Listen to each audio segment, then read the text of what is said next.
Kazamba, bonjour. Oui, bonjour. Bienvenue sur la web radio Aux Lumière. Nous sommes ravis de vous recevoir aujourd'hui.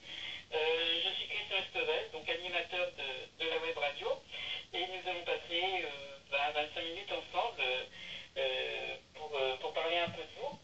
Donc comme je le fais à chaque fois, je commence par une courte biographie de notre invité, et puis n'hésitez pas à corriger s'il y a besoin. Donc, pour faire bref, je dirais que vous êtes donc un joueur centrafricain né le 31 octobre 1981. Oui, c'est ça. Vous êtes attaquant au niveau de votre poste. Oui. Vous avez une carrière professionnelle qui a commencé apparemment en Italie. Et Oui. depuis, vous avez fait deux clubs suisses et vous êtes actuellement en Suisse à Everton Sport, d'après mes informations. Alors pour justement les auditeurs qui n'ont pas En la fait, chance. actuellement, j'ai quitté Everton Sport depuis le mois de janvier. D'accord. Et vous êtes maintenant à. Bah, là, je suis dans un club amateur de deuxième ligue suisse qui s'appelle le FC Chichon. D'accord. D'accord. Vous voyez, c'est déjà toujours très bien de le préciser parce que c'est pas disponible cette information sur vous. Ça permettra aux auditeurs qui férus de data sur Internet de faire la rectification. Alors, justement, si vous voulez parler un petit peu de vous, d'un peu de votre parcours, de comment vous êtes venu au football et oui, votre carrière, pour l'instant, votre parcours footballistique. Actuellement, moi, mon parcours, il est simple. Hein. Tout petit, j'étais le genre d'enfant qui aimait jouer dans la rue avec mes copains. Et puis, vers l'âge de 16 ans, c'est là où j'ai commencé à prendre un peu l'envie vraiment d'en faire mon métier. Donc, par là, j'ai intégré une école de foot à l'Olympique de Saint-Étienne. Et ma carrière elle a commencé comme ça. À 18 ans, j'ai joué en CFA pendant 2 ans à Bourg-Péronat. Et ensuite, j'ai commencé à voyager à l'étranger, notamment en Australie, auquel j'ai joué en deuxième division là-bas et en Italie. Ensuite, j'ai atterri en Suisse, ça fait 7 ans maintenant. Donc, oui, j'ai une carrière un peu atypique car j'ai pas connu le très haut niveau. Mais au niveau là où j'ai joué, j'ai pris beaucoup de plaisir et ça m'a permis de vivre aussi. Et notamment, j'ai eu la chance de faire 2 sélections pour mon pays, qui était aussi un de mes rêves, jouer des matchs internationaux. Donc voilà. Vous avez deux sélections, je crois, pour l'équipe du Centrafrique. Oui, 2 sélections, c'est ça. Oui, oui, oui.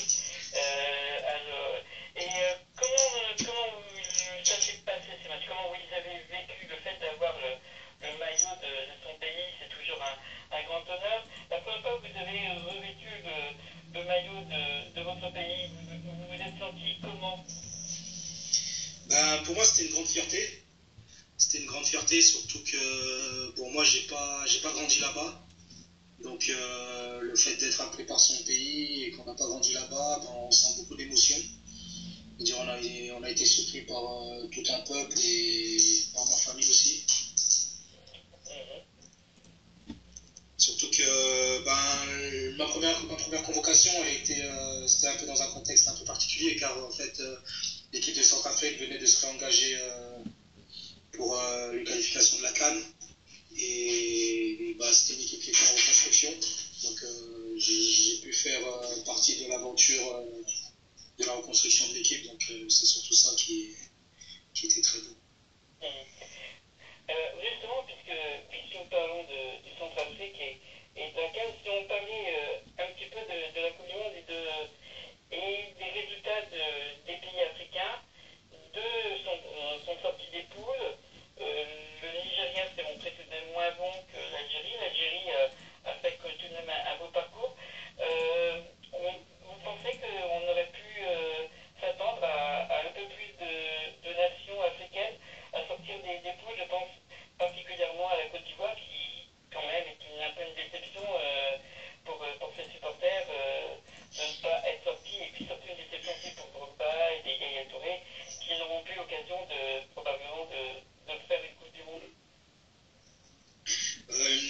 déception, on peut dire oui pour la Côte d'Ivoire, c'est un peu dommage car au niveau de l'effectif et les joueurs qu'ils ont, c'est un peu dommage qu'une telle génération n'ait pas réussi à aller atteindre les huitièmes, voire même les quarts. Mais concernant les autres équipes, l'Algérie, ils ont fait un très beau parcours, ils méritaient de passer. Mais bon, il manque toujours un petit plus, on ne sait pas, peut-être dans les années à venir, ce sera une équipe qui arrivera à atteindre les quarts de finale, peut-être une demi-finale, on ne sait jamais. Mais je note, moi j'avais apprécié l'équipe du Ghana. J'avais apprécié l'équipe du Ghana. Après, bon, en concours de circonstances, ils n'ont pas eu de chance contre les États-Unis, le premier match. Et ensuite, derrière, face à l'Allemagne, il y a d'autres équipes, c'était beaucoup plus dur. Alors justement, votre avis général sur cette Coupe du Monde, sur son vainqueur, donc sur l'Allemagne, sur un petit peu la prestation plus que moyenne du Brésil, et puis quelques surprises tout de même. Vous les avez trouvées comment cette Coupe du Monde? Cette Coupe du Monde, il y a eu beaucoup de buts. C'était une Coupe du Monde assez spectaculaire. Après, pendant les phases de poule, surtout, les équipes elles étaient assez libérées. Ensuite, il y a eu un peu moins de buts lors des éliminations directes, peut-être par rapport à l'enjeu. Mais sinon, après le parcours du Brésil, bon, c'est une équipe pour moi, qu'ils arrivent en demi-finale, c'est déjà une très bonne chose. Car pour moi, ils n'avaient peut-être pas le calibre des équipes brésiliennes qu'on a connues auparavant pour la gagner. Et par contre, l'Allemagne, je tire mon chapeau car c'était une belle équipe. Et pour une fois, on a pu voir une équipe qui vraiment méritait de gagner, quoi. Une équipe qui jouait l'offensive, qui avait du jeu. Et c'était pas une équipe fermée. Et avant cette Coupe du Monde, quel était votre favori? Qui auriez-vous aimé voir gagner en fait? En fait, pour moi, j'avais trois équipes que je supportais, l'Allemagne, les Pays-Bas et la Belgique. C'était les trois équipes que je supportais, et un peu plus la Hollande, car c'est une de mes nations préférées. Ils ont atteint la demi-finale, donc c'est pas mal. Et justement, c'est vrai que ça nous permet de faire le lien avec le fait que vous jouez en Suisse, un pays proche quand même des trois pays que vous avez cités. Comment ça se passe le championnat suisse? Pouvez vous décrire un peu l'ambiance de ce championnat, son niveau, un peu sa façon de fonctionner? Le championnat suisse, je dirais, c'est un niveau quand même. Peut-être au niveau de l'engagement physique, c'est pas l'équivalent des championnats anglais, français ou bien peut-être italiens. Mais au niveau technique, il y a quand même pas mal. C'est quand même d'un très bon niveau. Je veux dire, on peut le noter notamment avec les équipes jeunes. Je veux dire, il y a 3-4 ans en arrière, le moins de 17-8, ils ont fini champions du monde, je crois. Et quand on regarde aussi au niveau international, au niveau des clubs, un club comme Bâle sort souvent des poules de qualification. Donc ça peut montrer qu'il y a quand même un certain bon niveau ici en Suisse. Vous vous sentez très à l'aise dans ce championnat, parce que c'est vrai que vous y êtes depuis de nombreuses années, ou est-ce que c'est pour l'instant le manque d'opportunités au niveau des clubs qui vous auraient contacté qui ne vous convenaient pas hors de la Suisse? Non, je m'y sens assez bien au niveau de la qualité de vie. Après, j'avais quelques opportunités pour partir à l'étranger, mais comme j'arrivais plus en fin de carrière, actuellement, maintenant j'ai 33 ans. Donc, j'ai décidé de me fixer en Suisse et le niveau de vie ainsi que le foot aussi me permet de rester ici. Donc, je suis très bien ici. Vous préférez par exemple finir en seconde division suisse que d'essayer peut-être de revenir sur une ligue peut-être inférieure dans le championnat français à cause et grâce à la qualité de vie? Non, j'ai pris mes petites habitudes ici, donc je suis très bien ici, je préfère rester ici. Oui. Si on parlait un petit peu du championnat français, donc c'est vrai que le PSG domine la Ligue 1 et devrait sûrement la dominer la saison prochaine. Vous suivez de façon assez assidue, en tout cas peut-être suffisamment prononcée, le championnat français? Oui, le championnat français, je suis fermement dans le championnat. Vous savez, je suis un natif de Saint-Étienne, donc championnat de France, je suis notamment le PSG, c'est ma deuxième équipe en France après Saint-Étienne. J'ai suivi le PSG, c'est un club qui m'a fait rêver, notamment dans les années 90 avec des joueurs comme Weah, Rai, Valdo. Mais là, on peut dire que oui, Paris, ils sont partis pour gagner au moins le championnat pendant 3-4 ans. Si, euh, si, Monaco arrive à se maintenir et à garder leur président actuel, peut-être ça pourra faire une bonne rivalité avec Paris, mais sinon je vois pas d'autre équipe derrière Paris pour concurrencer le titre. Et au niveau européen, vous pensez qu'il va falloir combien d'années aux Parisiens pour accrocher le titre? Le titre européen, c'est assez difficile parce que comme on voit un club comme Manchester City qui a investi depuis pratiquement 7-8 ans et qui n'ont pas réussi à la décrocher, ou bien un club comme Chelsea qui a seulement réussi à la décrocher une fois au bout de 6 ans. Donc ouais, je pense Paris, il leur manque encore peut-être un ou 2 ans d'expérience en plus. Et je pense peut-être d'ici 3 ans, ils peuvent la gagner, cette Ligue des Champions. Et c'est vrai qu'on voit une équipe de rêve au niveau des joueurs qui sont engagés pour la saison qui va commencer. Il y a un joueur ou deux qui marque particulièrement votre attention, que vous alliez suivre particulièrement sur la saison qui vient. Moi, Paris, c'est Verratti. C'est un joueur que j'adore. J'aime ce genre de joueur car il joue avec l'insouciance. C'est un joueur très technique. Bon, des fois, il fait même peur parce qu'il tente des choses à ne pas tenter, surtout dans sa moitié défensive. Mais sinon, au niveau technique, vision du jeu, l'abattage qu'il a sur le terrain, c'est un très bon joueur. Et je pense que lui, ce sera un très très grand joueur. Mmh. D'accord. Alors, je vais passer un peu au foot féminin, si vous voulez bien, puisque je suis le spécialiste du foot féminin sur Roville Lumière. Et je vais vous demander si vous connaissez un peu le foot féminin et ce que vous en pensez. Ouais, je connais un peu le foot féminin. Ça m'arrive de suivre des matchs du championnat français et aussi de Champions League féminine. Je suis de temps en temps l'équipe de Lyon et l'équipe de Juvisy qui sont assez médiatisées et qui passent sur la télé. Donc je suis assez régulièrement des matchs. Et je pense que c'est un domaine qui est à développer car le foot féminin par rapport au foot masculin, il y a peut-être moins d'enjeux médiatiques, peut-être moins d'argent derrière, mais ça reste quand même du beau spectacle. Et je pense que c'est un terrain à développer. Alors, c'est vrai que bon, cette année, on arrive à la saison qui arrive à une nouvelle époque du foot féminin, je dirais, parce qu'il y a eu un mercato de folie, pour l'instant, qui n'est d'ailleurs pas fini.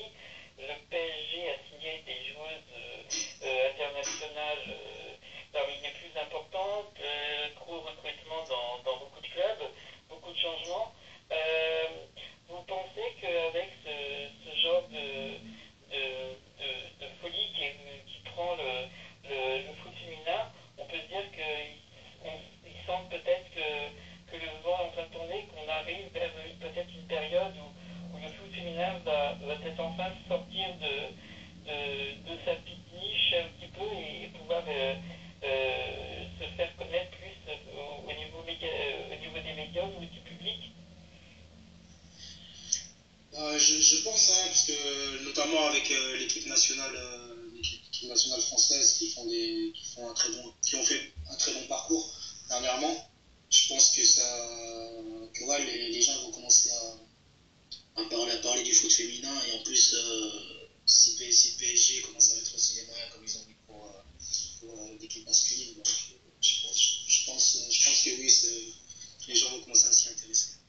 Mhm. Alors, on va reparler un petit peu de vous pour finir. Et j'aimerais savoir en fait quels sont vos projets. Donc là, vous nous avez dit que vous avez signé avec, vous êtes dans un autre club.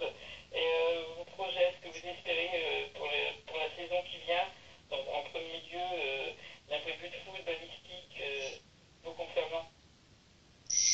Bah, en fait, là, je sors d'une opération des ligaments croisés. Donc en fait, je suis out des terrains pour 6 mois.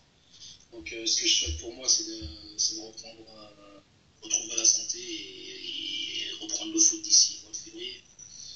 Et ouais, moi, je suis très bien là où je suis actuellement et voilà, je pense à une reconversion dans le sport, toujours dans le métier du sport en tant que coach sportif, personnel trainer. C'est ça l'objectif. Vous avez passé déjà les diplômes, vous êtes en train de les passer? Bah, je viens de valider les diplômes là au mois d'avril. Vous avez déjà donc vraiment songé à cette reconversion. Vous comptez peut-être l'entamer à partir de quelle période? D'ici le début de la saison qui suivra ou essayer de tenir encore un petit peu en tant que footballeur un peu plus longtemps? Bah, moi j'aimerais allier les deux pendant peut-être 2-3 ans et ensuite gentiment essayer de vivre que du métier de personnel trainer. Mhm. Et vous avez des contacts déjà pour faire votre travail d'entraîneur ou alors c'est pour l'instant encore très indéfini, je dirais? Là c'est encore très indéfini. C'est encore très indéfini en ce moment. Mhm. Là c'est en train de se mettre en D'accord, très place. bien. Peut-être, en fait, concernant l'équipe du Centrafrique, au niveau de sélection, vous pensez pouvoir encore peut-être accrocher une sélection ou deux en équipe nationale ou est-ce que ça fait partie encore de vos buts? Non, je pense plus être sélectionnable. Car actuellement la politique du club c'est de. Il y a quand même pas mal de bons joueurs qui ont émergé, qui jouent au premier niveau national dans leur pays respectif. Donc, il y a assez de monde derrière moi et je pense pas, et personnellement, je pense pas pouvoir apporter quelque chose à cette équipe dans l'état actuel. Oui, ou peut-être en tant qu'entraîneur, qui sait? Qui sait, ouais, peut-être en tant Oui, qu'entraîneur. l'expérience en tout cas et puis d'avoir connu le foot européen et dans des divisions pas toujours faciles. Et c'est vrai, les habitués, les aider à s'aguerrir et lui aussi leur faire comprendre que jouer au foot, ça ne veut pas dire d'office qu'on joue tous en première ligue anglaise ou au Barça en fait. C'est Exactement. peut-être une bonne chose aussi à leur apprendre, vous ne pensez pas? Si, c'est vrai, parce on a souvent tendance à regarder le foot par rapport à la télé, à voir les grands joueurs qui jouent dans les grands championnats, on se dit ça c'est le foot.